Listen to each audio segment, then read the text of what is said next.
Mummy बोली, बहन का खेत जोत दो ताकि वो माँ बने। दोस्तों, आज मैं अपने घर की कहानी लिख रहा हूँ क्योंकि ये बात ऐसी है कि मैं किसी को कह नहीं सकता। मेरे दिल पर एक बोझ बना हुआ है। मैं चाहता हूँ कि आज अपने दिल की बोझ को कम करूँ। मैं 21 साल का हूँ और मेरी एक बहन है कुसुम, जो कि 26 साल की है। मेरे घर में मैं, मेरी मम्मी और मेरे पापा तीनों रहते हैं। कुसुम दीदी की शादी हो चुकी है, वो अपने ससुराल में रहती है। मैं दिल्ली में रहता हूँ और कुसुम दीदी गाजियाबाद में रहती है। दीदी के शादी हुए 4 साल हो चुके हैं, पर अभी तक कोई बच्चा नहीं हुआ था। पर आज मेरी माँ के कहने पर मैंने अपने दीदी को माँ बनने का ख्वाब पूरा किया है। आज मैं आपको यही कहानी बताऊंगा।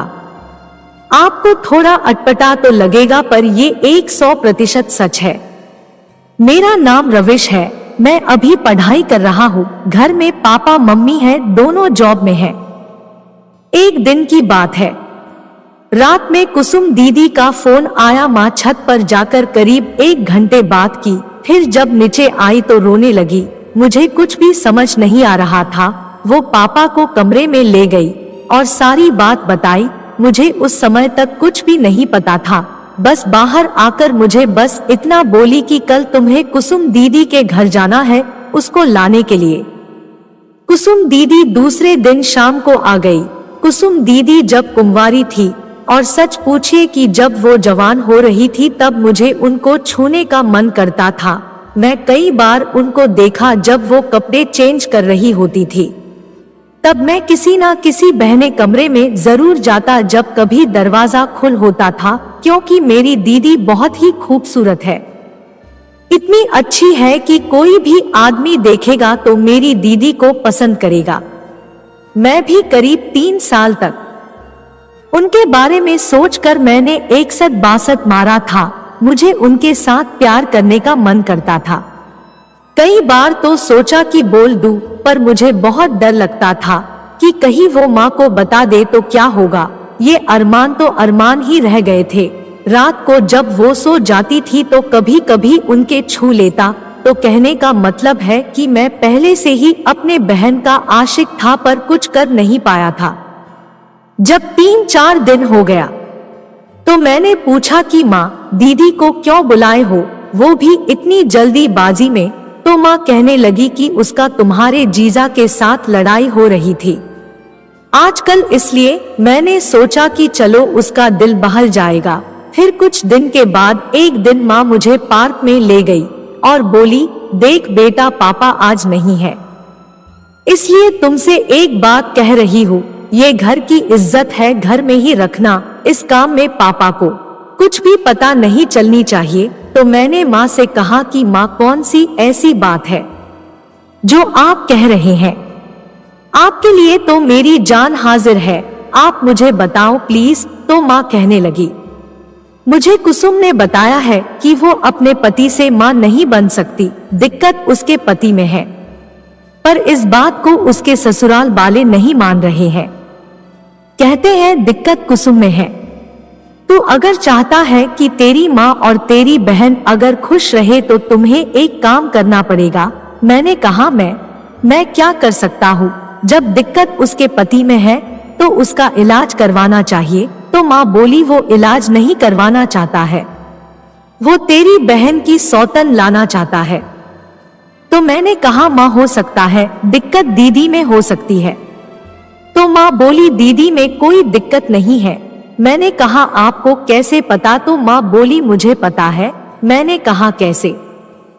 तो माँ बोली, मैंने इसका एक बार एबॉर्शन करवा चुकी हूँ। मैंने कहा, एबॉर्शन दीदी का? बोली, हाँ, जब वो कुंवारी थी तभी वो ट्यूशन वाले सर से रिश्ता बना ली थी और प्रेग्नेंट हो गई थी।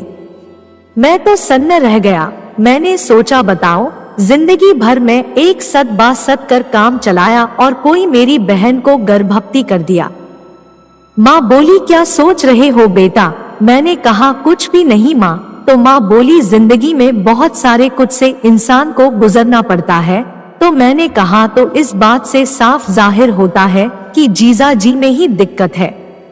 माँ बोली, हाँ, अगर तुम्हारी बहन 1 साल के अंदर माँ नहीं बनी तो वो दूसरा शादी कर लेगा। मैंने कहा, तो मैं क्या कर सकता हूँ? तो माँ बोली, तुम्हें अपनी बहन के साथ सोना पड़ेगा, सोना पड़ेगा।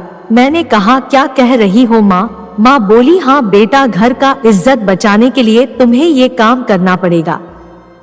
मैंने कहा, ठीक है, पर दीदी वो क्या ये? तो माँ बोली, तू चुप हो जा। मैंने बात किया था दीदी से, पहले तो नहीं मान रही थी, पर आज वो मान गई है। बोली, कोई बात नहीं भाई, मेरा इज्जत लूट नहीं रहा है, बल्कि इज्जत बचा रहा है। और वो तैयार हो गई। तो दोस्तों, अब मेरे घर में एक दुल्हन आती है और उसका सेज सजाने का काम होता है, और दूल्हे दुल्हन के मन में लड्डू फूट रहे होते हैं। बस यही हाल मेरे घर में था। मैं भी सोच रहा था कि रात को दीदी के साथ कैसे होगा। माँ भी खुश थी कि अब तो कुसुम माँ बन जाएगी, और शायद कुसुम दीदी भी खुश होगी। मैं तो कुछ ज्यादा ही खुश था। बरसों की चाहत आज जो पूरी हो रही थी। जिसको जवान होते देख देख आज मैं उसको साथ प्यार देने वाला था। जब से दीदी को ये बात पता चल गया कि मैं मान गया हूँ, वो मेरे सामने नहीं आ रही थी। रात को मैंने खाना खाया, दीदी अपने कमरे में ही खाना खाई, और रात को करीब 10 बज गए थे। माँ बोली, जा बेटा जा, इज्जत रख ले। मैंने माँ को कहा, आप चिंता नहीं करो, और माँ अपने कमरे में सोने चली गई। मैं दीदी के कमरे के पास पहुंचा तो दरवाजा अंदर से सटाया हुआ था। मैंने दरवाजे को खोला, अंदर गया। दीदी पलंग पर बैठी थी। वहां जाकर खड़ा हो गया।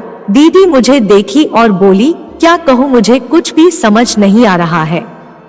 क्या ये सही है, क्या गलत है, मैं खुद सोच नहीं पा रही हूँ। पर इतना तो पता है कि अगर तुमने हेल्प नहीं किया तो मेरी जिंदगी बर्बाद हो जाएगी। मैंने कहा, दीदी आप चिंता नहीं करो, आप खुश रहोगे। और मैं पलंग पर बैठ गया और अपना हाथ दीदी के पीठ पर रखा। वो गजब की लग रही थी। वो नजर झुक ली। मैंने उनके फेस को ऊपर उठाया। वो शांत रही और मैं भी शांत ही रहा। कुछ भी जल्दबाजी नहीं करनी थी, पर किसी को जल्दीबाजी थी, वो था मुझे। फिर मैंने दीदी को अपने बाहों में भर लिया। और तो आप लोग जानते होंगे क्या करना है।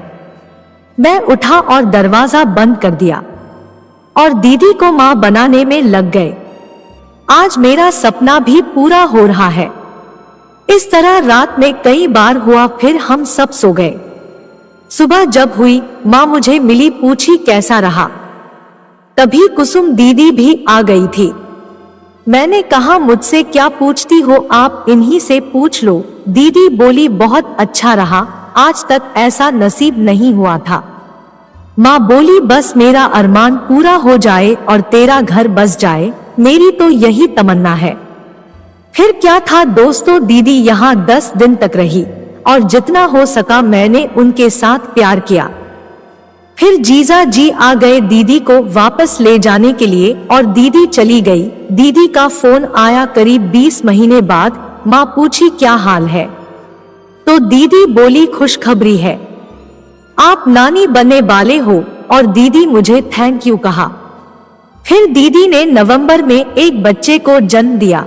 आज दीदी माँ बन चुकी है और उसके ससुराल वाले खुश है और मेरे घर वाले भी खुश है।